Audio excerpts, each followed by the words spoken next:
experience.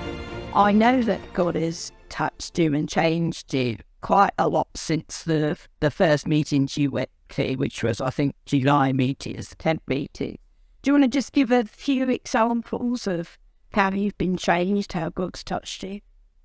Yeah. So the first meetings in July, I went to where the ones in the open air. It was a lovely summer. So I had no idea what I was coming to, really. A friend, Danny, had invited me and asked me to play keyboard with a band that was going to be playing in the meetings. So, and I spent probably the first sort of week where I was at the church to begin with for a week, and then the meetings in the field. I think I spent about a week and a half watching everything and sort of trying to work out whether I was okay with everything I saw, and whether Pastor Sal was okay, whether this was okay, and what was happening. But there came a point where I'd looked, watched, and seen the way Pastor Sam was with people, and there was a moment where it was on the Thursday. So the meetings had been going on from the Monday. It was on the Thursday, the morning meeting, where I just sat there, and I'd not had Pastor Sam pray for me at all during that time, and he prayed for most people by then. And he hadn't ever called me out at that point as well. So there was a point where I just sat there and I said, God, I think I'm okay. I've watched, and I felt comfortable, and I felt like I trust him. I trust that he's from God, and I'm okay. If he prays for me, I'm okay. I want whatever God has for me. And there was literally seconds later, Pastor Sam called me up after I'd sat and thought this. And so I walked up sort of almost laughing, because it wasn't like 5 minutes or 10 minutes. It was literally just after I'd sat there and said to God, I'm okay. I think he's the real deal. I think I can handle this. So yeah, I went up and got prayed for, and he prayed a lot of stuff over me. He talked to me about forgiveness at the time. He prayed like for the fire of the Holy Spirit to come on me, and he talked a lot about what he could see, like the pain that was in me at the time. And I'd been through a lot for quite a few years, and I wasn't comfortable around church or around people in church very much anymore at all. So when he prayed, that was the start of a lot of things changing for me. I spent a couple of days crying a lot. So much so that it frightened me, and I felt like it was a bit much. I wanted to get away from it all.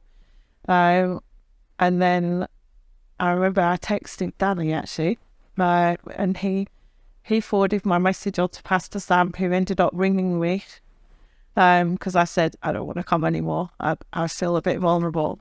And Pastor Sam explained to me why I was crying and what was happening, how it was God releasing me, and sort of saying things that happen to us, sometimes they have to come out.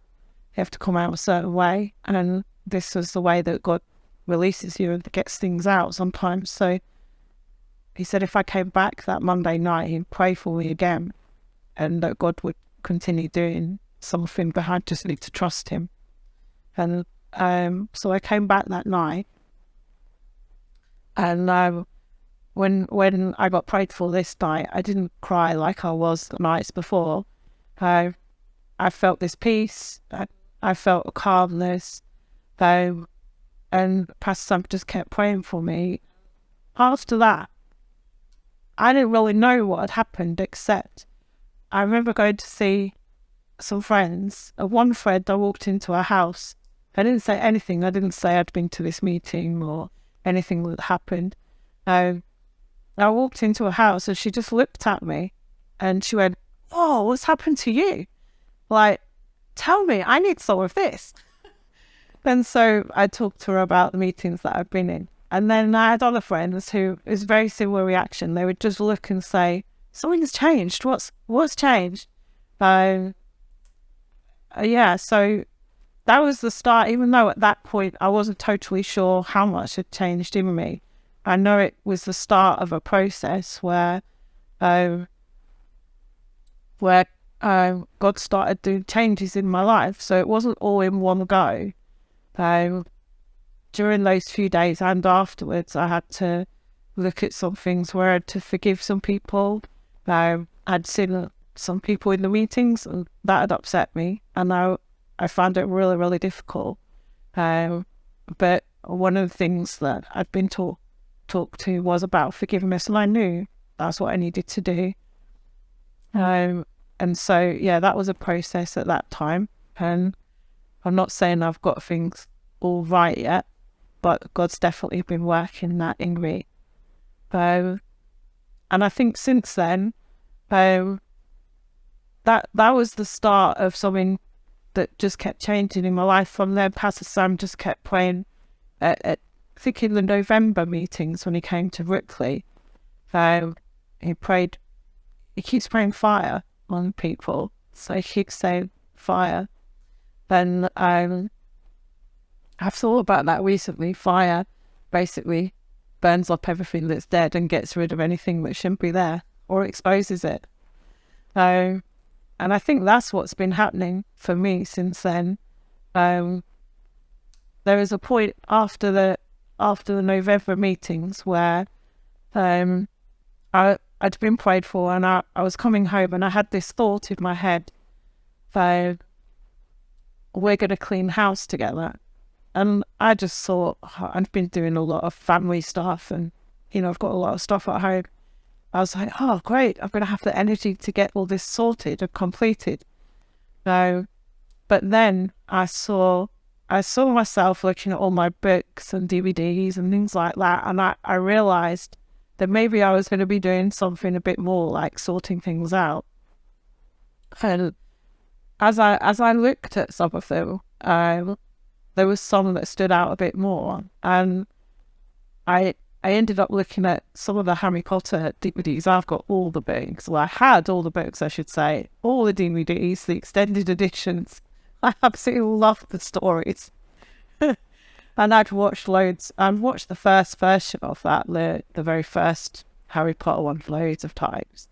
And I was a bit like, I'm really, they're just a story. It's okay. It's nothing sort of,